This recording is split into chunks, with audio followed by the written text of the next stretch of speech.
All right, so I'm here with Nate Modahayev, a guy that's gone from $15,000 in monthly recurring revenue to $60,000 in monthly recurring revenue in New York, post-COVID, Queens, kickboxing. That's the type of studio you have. It was a failing I Love Kickboxing when you first took it over. They were losing money. You took it over. Now you actually got it to profitability to 30,000, and then COVID hit how many months after? The next month. The next month. Okay. So, Nate, welcome to the GSD show. Thank you. You ready to talk about the story? Super excited. And we're ready to talk about how you got to where you are, because $60,000 is tough to do, period. But to do it post-COVID, the last 9 months, let's face it, I mean, kind of still feels like you're in COVID. What's it like in New York? Are people still wearing masks? So the mask mandate actually just got lifted, I would say, a month or two ago. So a month or two ago. So you're talking the previous 7-8 months prior to that is where you were building that up, because you didn't just go from 30 to 60 in June. Right. Okay. So I'm excited to talk about all that with you. Let's start from the beginning, and then we're going to quickly get into strategy. Guys, this is going to be a big strategy episode because I really like a lot of the stuff that you're doing. I really like a lot of the stuff that you've got your team doing.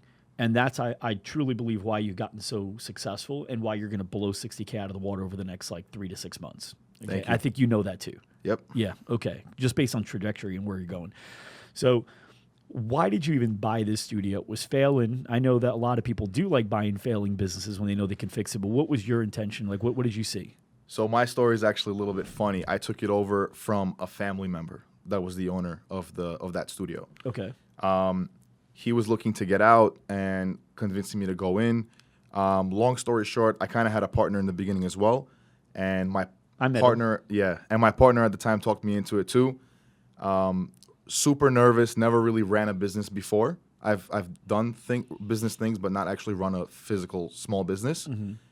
So that's pretty much what happened. And the reason why it wasn't doing so well before I took it over was because my uncle, which was the former owner, wasn't really involved. He was sold on the whole, just get into it and it runs on its own. You never have to even show up, which, I mean, I believe that that's only true after you put in the work for a year or 3 or whatever it is to build your systems and processes. That's basically what happened. And then from there, I took it over. And when I took it over, it was in a minus. We were coming out of pocket every month. I knew that going into it, but it was actually a lot worse than I thought. We were coming out of pocket every month for, we were billing maybe right under 20K when I came in. That's how much it was building. And we were rebranding it to our brand. It was our second studio at the time. And the rent itself is $12,000. Yeah. High rent. Well, you're in Queens, New York. Yeah. Yeah. How big is your space? A little over 2,500, so right under 3,000 square feet. How big is the working space, like the actual floor? I would say approximately 2,000, maybe a little bit more. So what do you, 30 people in the class? We can fit 30, yeah. 30? We have fit a little bit more than 30. Okay. Yeah. So when you and I first met, were you still in the negative? We met, oddly enough, you're in New York, I'm in Phoenix. We met in Nashville, of all places. We met in Nashville. Okay. So at that time, because you had your partner, were you still in the negative at that time? We, at the time, were just starting to break even. Just starting to break even. Right. Okay. How did we meet? Were we introduced, or were we just, I remember meeting you in the lobby. So there was a speaker, and she's a dentist, I believe. Anissa right. Holmes. She's a good friend of mine. And we came up to her, my previous partner and I, and we wanted to ask her for her advice on how we can do what she did. And she's like, oh, I don't really know. It's not my space. And then out of nowhere, you walked in and you said hi. Oh, that's because she's my friend. Right. So I went up to her. Right. Really, yeah. And I was like, and then she's like, oh my God, that's your guy. Come here. This is Mike Arce. So a month prior to that, we were on a cruise together. Me, my wife, and then a bunch of the people from that higher level mastermind through Russell Brunson's group. So it was like 10 or 12 of us were hanging out the whole time. Anissa was one of them. And she and I were talking about the really crazy similarities of what she does for dentists and what I do for gyms and fitness studios. So we had just talked about that. So the timing was probably crazy that. And it's crazy how there were so many people there, and at that moment you walked up to us, or you walked up to her to say hi, and she introduced us. Yeah. Okay, and then we had met later in the lobby, I think, right? Because Right, that's and where then we really talked. Yeah, and then I messaged you. I asked you if we can meet up in the lobby, and we sat down and we talked. Got it. Okay, and fast forward, I think you messaged me on Instagram months later, and then you jumped on the video portion, and then eventually you got into the coaching side, and that's where things really started to blossom, right? Right. So COVID, you got it up to, I think eventually you got it to 30K pre-COVID, right? Or close to that? A little less. I just remember you said you were like a little above breaking even, like you made $1,000. Like right under 30K. Right under 30K. Yeah. Okay. And then you had gone through COVID. COVID knocked you back down to like what, 15K? COVID hit us harder than, like, we were in a worse spot than we were when we even took the studio in the first place. Yeah. When it was already in a minus. Yeah. So for us, it was like, wow, we literally bought this business for no reason. We could have just waited for them to close down and then came in and took the mats and everything. And, but it's we learned a lot. So no regrets. How crazy was that for you? What were you thinking? Did you think we were going to make it out of it? New York was tough. New York was hit harder than most places. Mm-hmm. I remember even you and I were talking, and I didn't know what my next move was going to be. And, you heard all these different states opening up, and we were still closed. Mm-hmm. And then restaurants, eventually they let outdoor dining, and then it took so long for indoor dining to be allowed. Mm-hmm. But then everything closed again. Yeah. Right. And then people were saying that gyms and studios are not going to open, especially in New York and areas like ours, for a very long time. Mm-hmm. So when we did open, it was like a random announcement that in 2 days we're allowed to open. And I had like no staff, no nothing. So, yeah. Yeah, that was crazy. New York, Jersey, and California were kind of like, I don't know, there may be another state too, but I feel like those were the three ones that I remember as a person helping studios. They were the ones with the most stress. Canada's still like dealing with it. Yeah. They're still like shut down. It's crazy.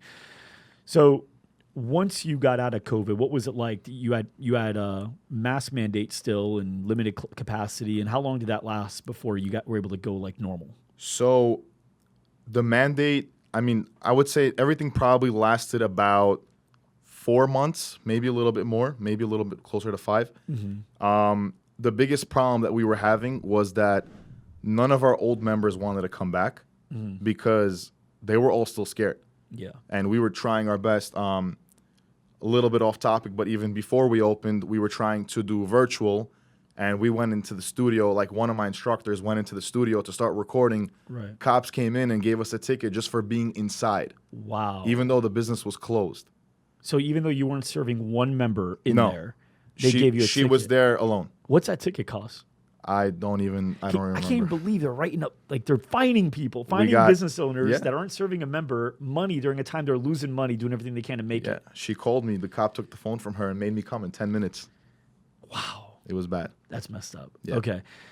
So what do you think has been the biggest contributor to your growth? Obviously, you're focusing on sales. Obviously, you're focusing on marketing, employee engagement. Like, where has your focus been? Because to go from 15K to 60K, to get to 60K in general, obviously, like, you're in the coaching program with us. There's plenty of people in there doing 80, 90, 100 plus K, but that's not normal. Like, normal is studios are doing between 30 to 45, right? So to get to 60 is pretty good.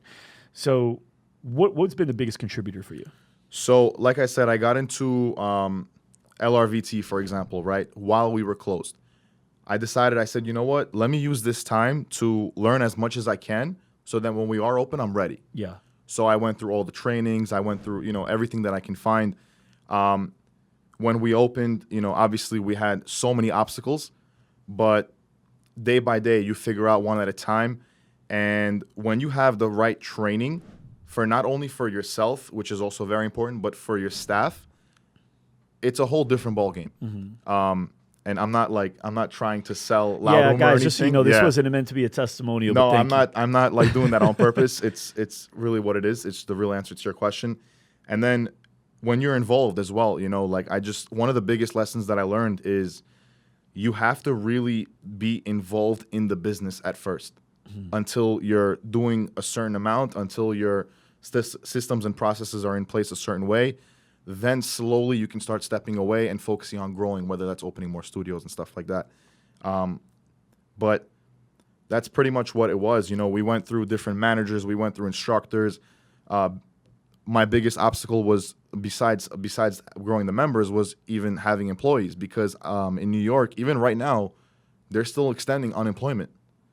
And I had no employees, and I was so lost. I was literally teaching classes myself. It's more lucrative to just collect it. Yeah, from morning till night. You know, put yourself in their shoes. Would you rather make a couple dollars more and work, or make a couple dollars less and not work? Yeah. So we overcame that slowly by finding people that actually are in it because they want to do it. And, you know, that's basically what we did. We went through all the trainings. We fixed our sales. We got our marketing right. Another problem that we had, for example, was we were getting the leads, but they weren't coming in. And then once we figured that out, how to get them to come in, they were coming in, but we weren't selling. And then we got to figure that out, right? So everything's like a puzzle, like a domino effect. And then once you sell them, how do you get them to bring their friends and get referrals in? Right. And then after that, how do you get them to stay? Yeah. You know, even holding them was hard because they didn't want to work out in a mask. They thought they would try. Right. Put on the mask, tried for a month, and they said, you know, frustrating. Yeah, screw this, you know. Yeah. I don't blame them, but, you know, it is what it is. Yeah, I worked out with the mask too. And, you know, obviously when you first lifted it, you had to. And, you know, I changed my whole workout routine up because I didn't want to do any type of cardio.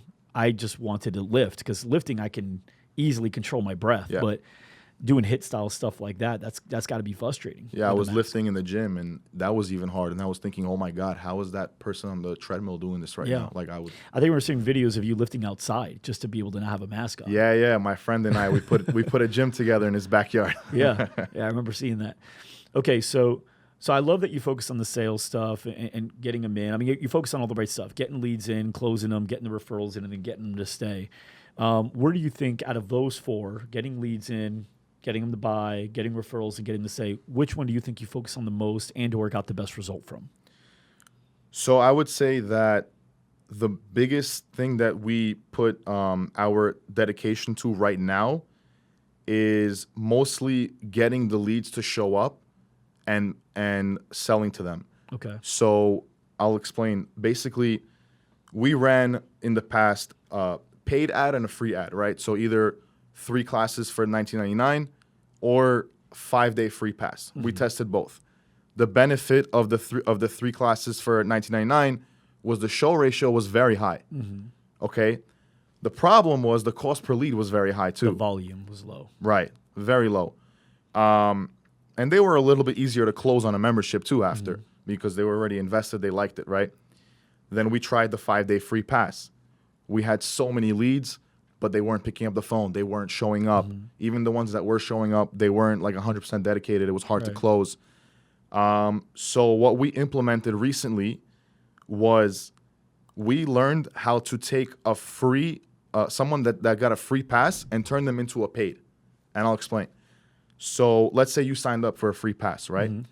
And obviously my job is to call you to congratulate you and schedule for that class as soon as possible within a couple minutes, right?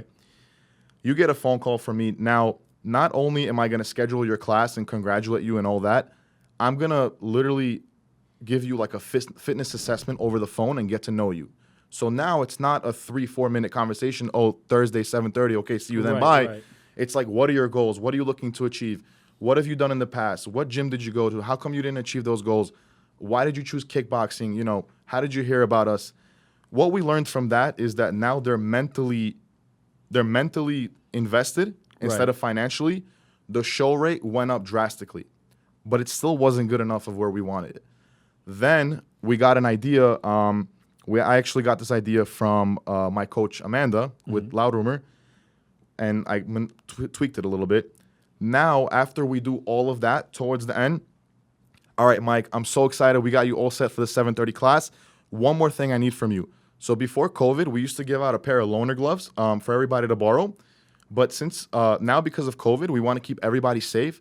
So, Mike, check this out. I'm actually going to give you a brand new pair of gloves when you come in. All right, so you don't have to wear anyone else's. It's going to keep you safe. The only thing is we're just collecting we're collecting $10 to cover a portion of our cost for the gloves.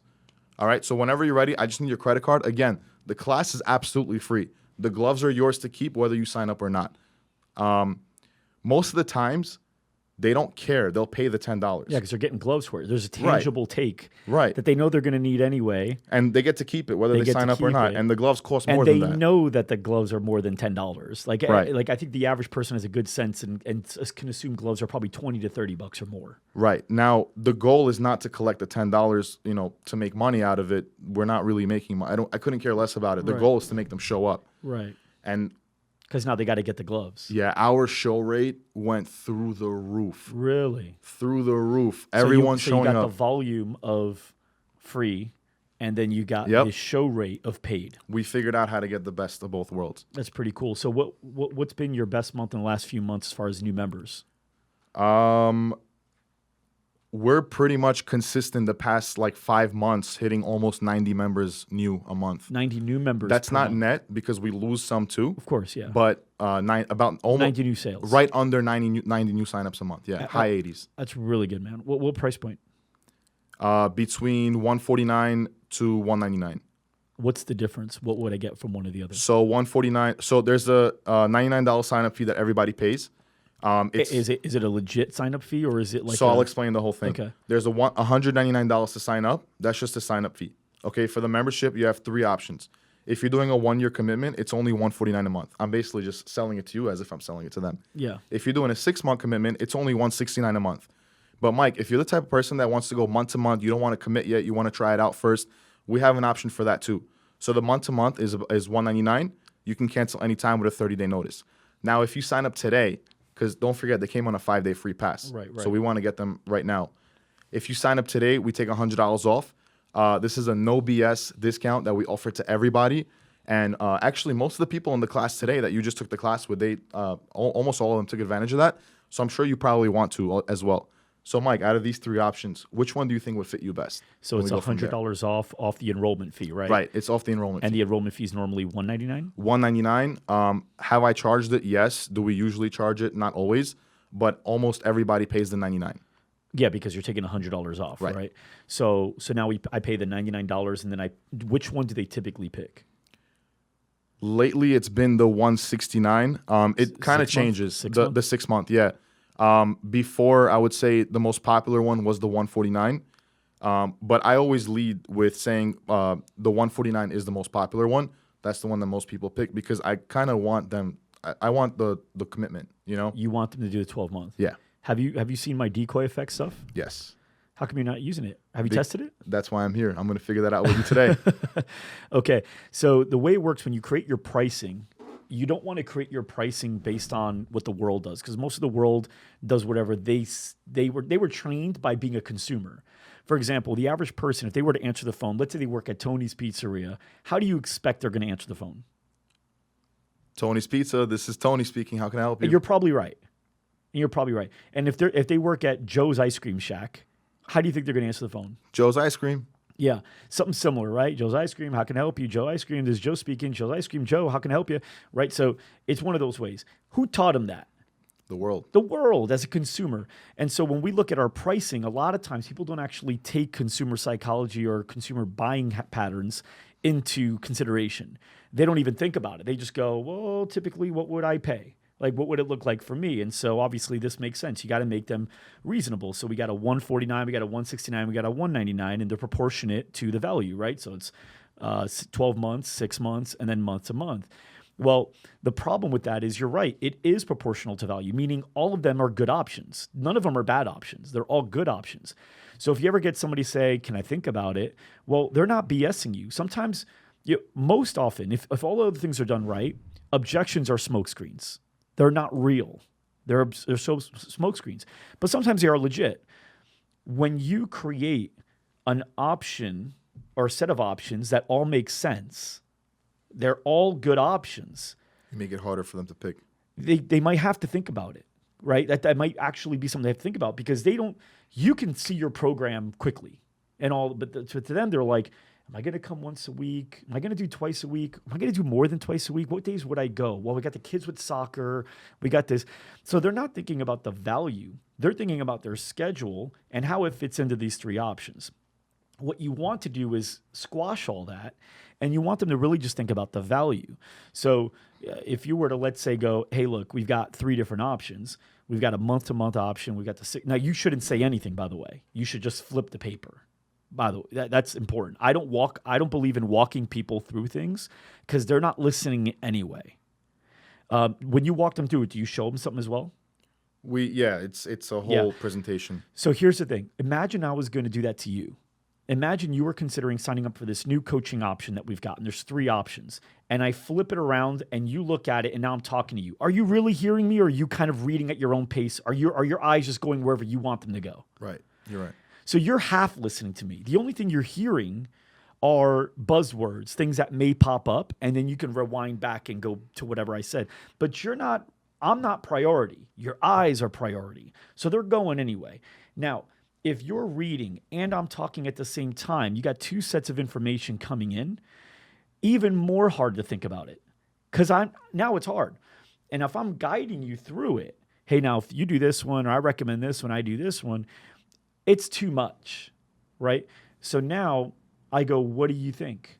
And now you're looking and you got everything you heard and you got everything you see and everything makes sense and all options look good and you're waiting, right? Because in sales, you shut up, right? Well, here's the problem with that. If you haven't given them a no-brainer to where it's simple, that option, clearly, if you haven't given them a no-brainer, now they have to think about it in this awkward moment of silence, right? So now they're just sitting there. And have you ever had to think about something while the other person's waiting for you to think of it? Yeah. It's like uncomfortable. So now the only thing that feels comfortable is, can I take this? Can I think about it? Now, here's the deal. You signed up 80 or 90 people. So you are obviously crushing it per month. You're crushing it in sales. All that tells me is imagine if, right? Imagine if you just dialed in that system a little bit more. So what you want to do is you got these three options. We got a month-to-month, we got a 6-month, and we've got a 12-month option. So this is what they're seeing on the paper. Imagine that the month-to-month. Now, by the way, there's two schools of thought here. You can go that way. You can go 1 time a week, 2 time a week, and unlimited. Right. And then you could tie in contracts below that. So on that sheet, the 1 time a week is 3-month agreement. 2 time a week is 6-month agreement. And then the unlimited is a 12-month agreement. However, scratch it out. Today, it's only a 3-month agreement, right? That's another way you can go about it. But if you wanted to go the other way, where it sounds like they're all unlimited and it's really just contract based, is that right? Everybody's unlimited, yeah. Everybody's unlimited. So if everybody's unlimited, it's really just contract based. Then you would say, okay, this one here, the month to month, it's, let's say you want to sell everyone at the $199 or $149 is what you want to sell, right? In the past, that's what I was trying to sell, yes. So the month to month is $299. You could say like that. The 6-month option is $209. And the month to month option is $199. Scratch out today, $50 off your membership and the enrollment fee is $100 off, right? Right. So now you're giving them both. Now they're seeing both. And what happened is you made this a no-brainer because you have so many things here. Another thing to do to make it a no-brainer is how when you have on the left all the things you get, so it's unlimited classes, body fat testing, measurements, free value stacking, right? So you got all these. This one, the month-to-month, has like 1 check mark, right? The unlimited. The 6-month has like 2. You get that and a body fat test once a year or twice a year. The unlimited, check mark, check mark, check mark, check mark, check mark, check mark. Like it just draws to you, and they're red, and the check marks are green, right? And so now you got all these check marks, plus you've got that the enrollment fee is off, and then you got the monthly is discounted. So all these things are discounted, and all these check marks. Person looks at all you say is you don't say which one do you want, you don't say what do you think. You ask them a different question that still draws an answer. Which one of these stands out to you the most? That's the question. So, Nate, which one of these stands out to you the most? Obviously, the one that has... One. Yeah, that's honestly our most popular one. That's the one all these guys are doing too. Sounds good. Welcome to Hooked. And then you turn around. I'm going to go get your care package, and I've got some cool surprises for you, so I'll be right back.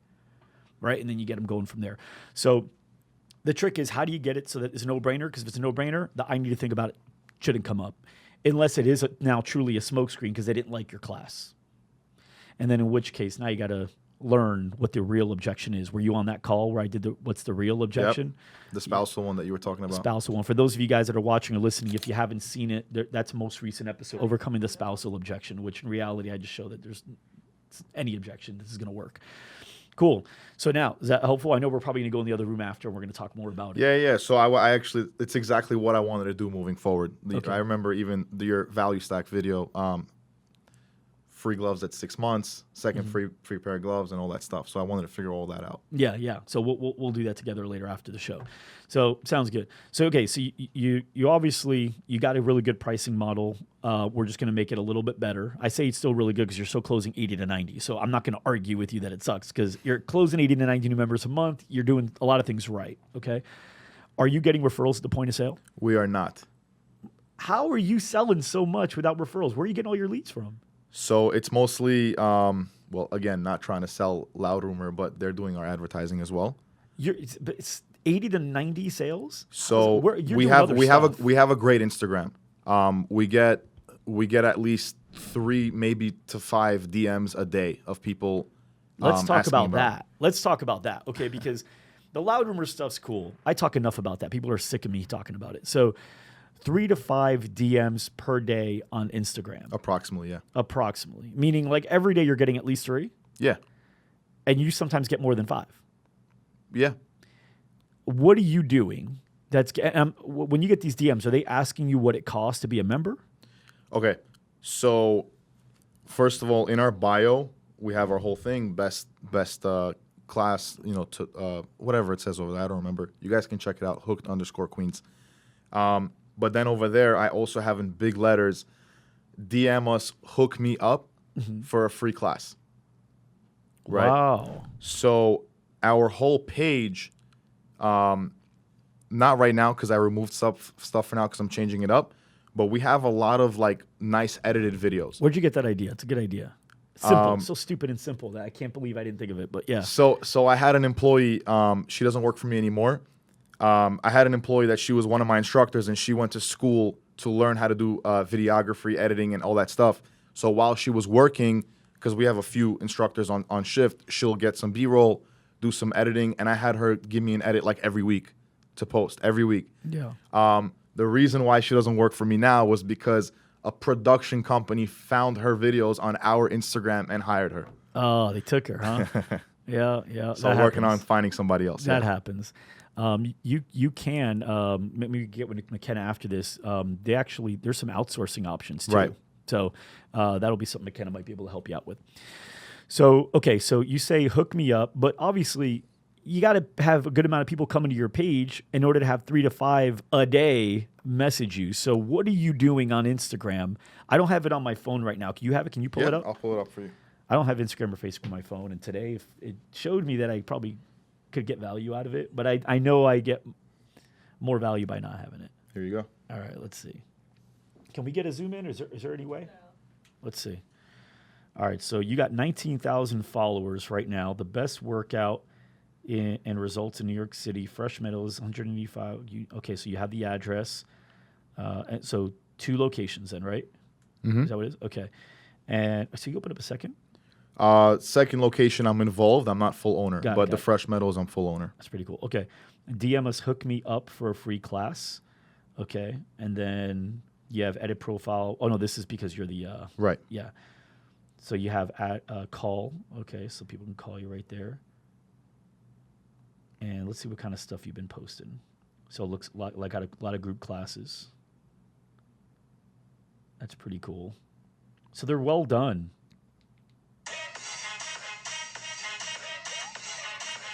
That's kind of a TikTok style video. Yeah.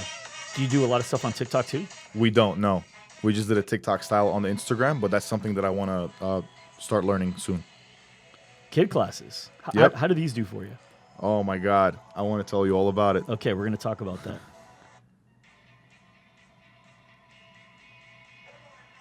So how many studios do you see that actually have edits like that? No, very low. Yeah. Very low. So I feel like that's what makes us stand out on social media compared to others. I agree. Oh, this is the Mickey guy that you just, yeah, I see it. Oh, that was our merch video. We made a whole video for the merch. Honestly, man, I may ask you to come in and do a training in LRVT on this kind of stuff. I'd love to. This is really good. Good job, man. Thank you. So you're putting up you just made the decision. We're going to invest in a better quality production. Yeah.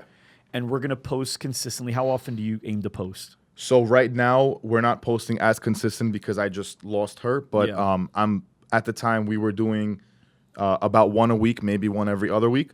That's what I'm going to try to do again. And it's whatever you're going to invest in that, it's literally worth every penny. So you were doing one post a week or one video like that a week? Like were you doing other edited, stuff? like a real edit from like that. That's what I mean. Right. Was there anything in between those weekly edited videos? Or not much, unless it was pictures of something that we're doing. But what I try to do is only good quality. Only good quality. The only stuff that's kind of behind the scenes or not edited goes for the story. Yeah. Yeah.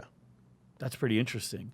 And are you using hashtags? Are you tagging? How are you drawing up that viewership? So what we realized is our ads that we're running, sometimes instead of clicking for the free trial, they click on your page first.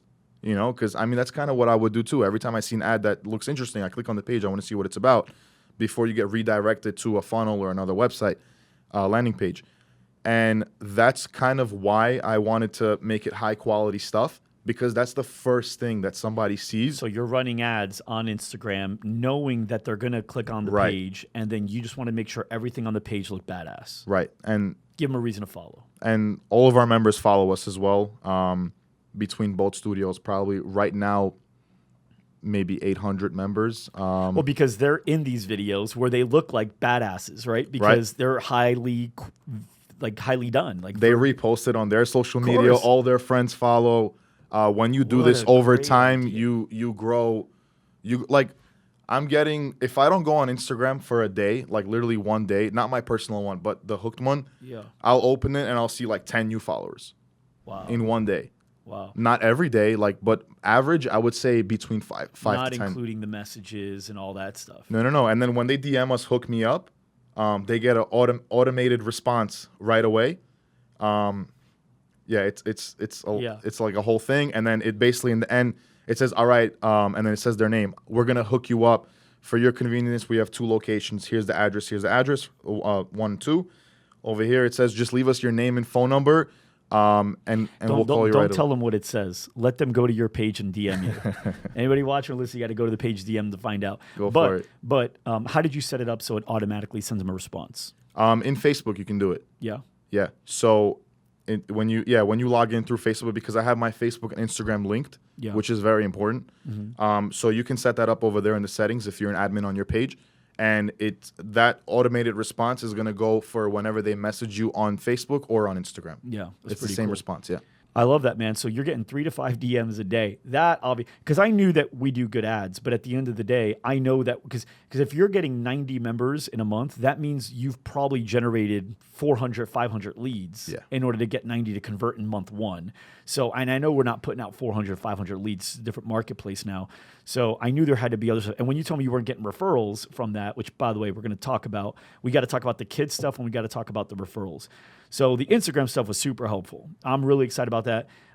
When you say whatever they pay for a videographer, what would you say that would be? Like $3,000 a month, $2,000 a month? Honestly, I'll just tell you what I was paying. She was clocked in on her regular shift, which I don't know how much you guys pay your staff, but the way I do it is I don't pay them by class. It's just shifts. So let's say they're making between $15 to $20 an hour, depending on the employee. She's clocked in while she's filming, and then I'll pay her like maybe $100 per edit because she'll edit it at home. Okay, so you probably paid her like $500 It really wasn't much, Like $500 a month? But I would pay 2-3 times more than that like this because I learned from this experience that it was worth every penny. Yeah, I agree. Obviously, like we've got how many cameras on us right now? 4 with everything. And everybody that watches our channel knows we believe in the same thing too. It really does help separate you and it helps justify the cost, right? There's a higher perceived value. So I love that. I want to talk about the kids and then we'll talk about the referrals. So you're doing stuff with kid classes, and it sounded like by your reaction, it's doing well. Yeah. So I'll tell you exactly what we did. I'll make it a little short. So whenever we reopened after COVID, right, we had to get creative because we're in New York. Like, this is the worst place to be. It was a zombie land outside. Yeah. You go into the city that never sleeps. It was sleeping. It was in a coma. No one was there. You can go to the most fancy restaurant that's always packed, and like there's literally maybe 2-3 people sitting. Wow. Yeah.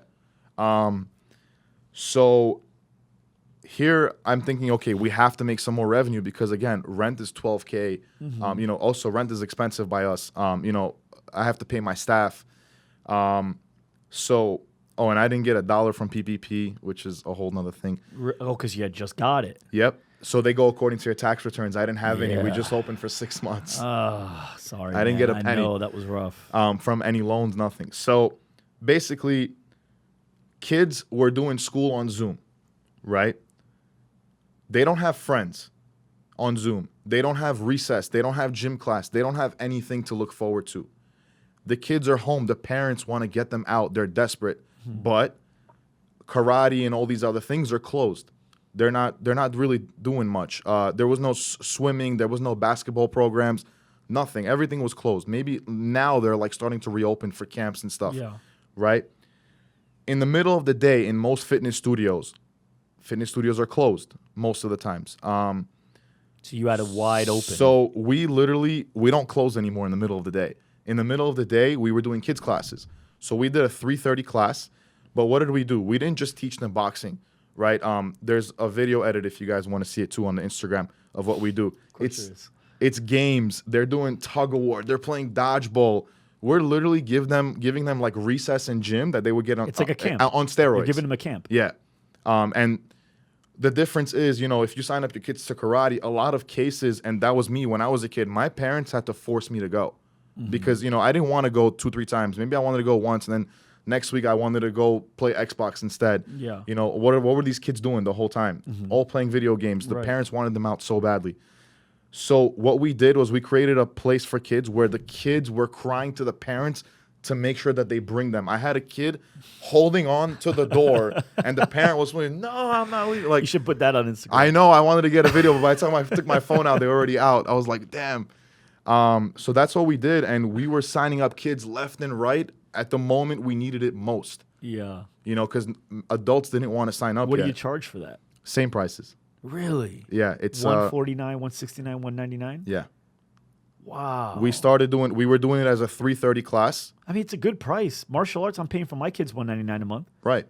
And also keep in mind, martial arts, they're probably charging you more for the gi. They're charging you every month when your kid gets to a new belt. It's like $100 or $80 for the belt. Class. It's not like dodgeball and all that other stuff. Right. And so basically, we did a 3:30 class. It was one class, ages 5 to 12, and we have them all together. They love it. The 5-year-olds are like looking at the 12-year-olds like it's their older brother. Right. They're like protecting each other in dodgeball and doing all these races and obstacle courses. And the class got so packed so fast, like literally in the 2-3 months, that we had to split it in half. So now we have a 3 o'clock and 4 o'clock. And then 5:15 is our first adult class. Wow. Yeah, and then we go through the night. So we don't even have any breaks anymore. Dang. Yeah. That's amazing, man. Okay. So you're doing more things right than most people even think about doing, like the Instagram thing, like the kids thing. Why aren't you doing the referral thing? What do I have to do, Nate? So we were so focused on building our systems and processes to kind of like get to like what we're doing now, that's kind of like my next thing that I'm going to start working on. Because if you're signing up, let's say 80 people a month, you should get 240 referrals. I know. Right there. Yeah, you would if you added that one piece, I'm talking 3 to 6 months from now, you're doing 90 to 100K. Right. You have 30 members. Because you see the people in our group.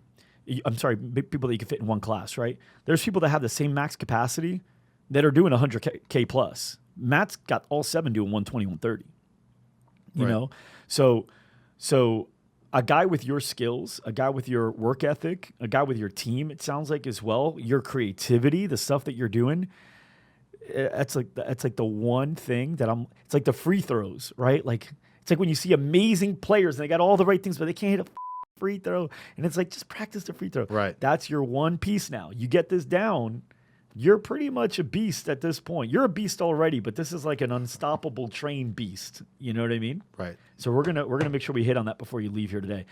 For everyone that doesn't know, by the way, if you sign up a member, you should be getting 3 to 5 referrals at the point of every sale. Period. 3 to 5 referrals at the point of every sale. We have members. When I say members, I mean like our studio owners. We call them members. That it's a required result. There's quote is 3, goal is 5. So quota is a required result, goal is a desired result, right? You hit 5, fantastic, that's great. Maybe there's an incentive on average, right? If you average 5 per sale. But if you're averaging less than 3, so let's say you signed up 80 members and you only got 220 referrals, well, you averaged 2 point something that month instead of 3. So that's a problem. We need to figure out who's the problem, who's not getting that average up, and we need to get that up, or why, right? So, yeah, I mean, the amount of leads that you're getting, the amount of sales that you're getting, Nate, like, whole different ball game in 3-6 months from now. Thank you, man. Okay, so proud of you, dude. That's a lot of good work. I think we got a lot.